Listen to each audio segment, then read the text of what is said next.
So today we're just talking about conditioned identity versus Christ identity. I remember when we were doing the Divine Flow book before the revision. I think one section is called conditioned consciousness, and it's really, it really just really points us to what really drives us to make these decisions or the decisions that we make. And it's crucial that we get it because we just we I don't know if we think that we're not creatures of habit. You know what I'm saying? That's the old saying, but it's true. You've been conditioned to behave how you behave, and this is what identity talks to. And we gotta man, we gotta hear it, we gotta see it, we gotta believe it, because if you truly want to make the adjustment, you gotta know first what you're fighting against. So, conditioned identity versus Christ identity. Not all identity is received. Some identity is constructed. Really, most identity outside of God is constructed. These identities are constructed. So we can't gloss over that, and we really have to look at what that implies. What's the implication of having an identity that's constructed? Of moving through the world by some way other than what God kind of created you, or how he created you to move through the world. It's just crucial that we understand. Conditioned identity is formed through experiences, wounds, culture, and survival. You hear me say that all the time. It learns how to cope, control, perform, and protect. It builds worlds that reflect those strategies: busy, anxious, heavy, and resistant.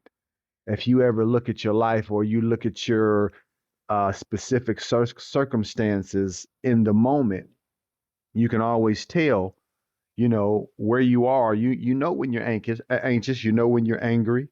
You know when you're worried. You kind of know when you're in survival mode.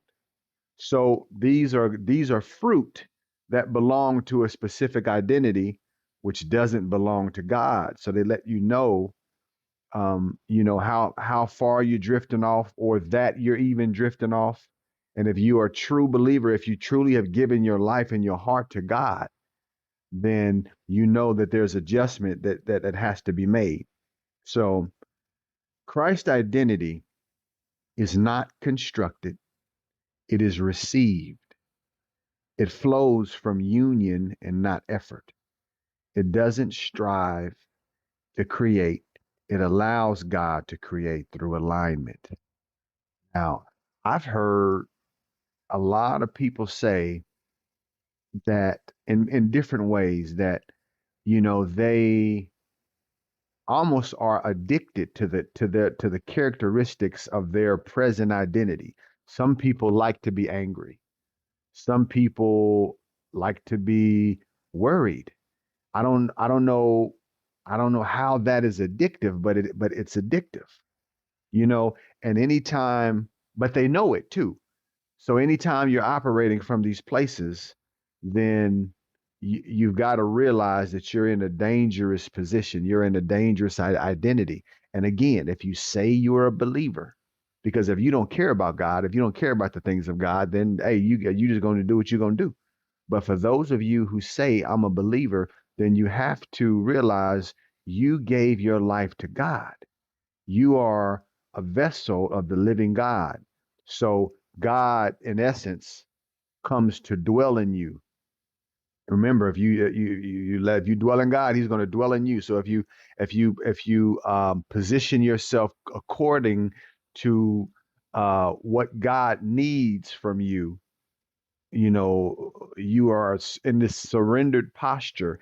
Then you invite God to dwell in you, and when God dwells in you, then that's when a life worth living really starts to be visible. So both identities produce. The difference is what they produce and how much resistance accompanies the process. You've got to abandon resistance, you guys. You got to abandon these ideas that you got to strive, and you got to You got to work and work and work. And what I mean is striving. Striving is definitely work. We're always going to have to do something, whether we're in God or outside of God. But being in God, it's it's less about force or striving, or it's not about force or striving. Anytime you're outside of God, you're always striving and forcing in some way, which produces decay and lifelessness. Conditioned identity strives to survive. Christ identity rests to create. Jesus knows that, or he knew that being in the Father's hands, being in the Father's care meant, again, operating from the Father's nature. And when you're operating from the Father's nature, that's rest because it's coming, you're receiving it. You know what I mean? You've decided, I'm going to receive this nature, this characteristic, and I'm going to walk in it. And sometimes we make this sound more hard than what it is. And I think because it's kind of hard to develop a specific language until you're really flowing with God. Well, you know what? I'll say this way: God is the one that gives the increase. So I can be talking like a babbling bunny rabbit. And if God wants to, that the Holy Spirit wants to come through and give you the revelation from that babbling bunny rabbit, then doggone it, you gonna get it.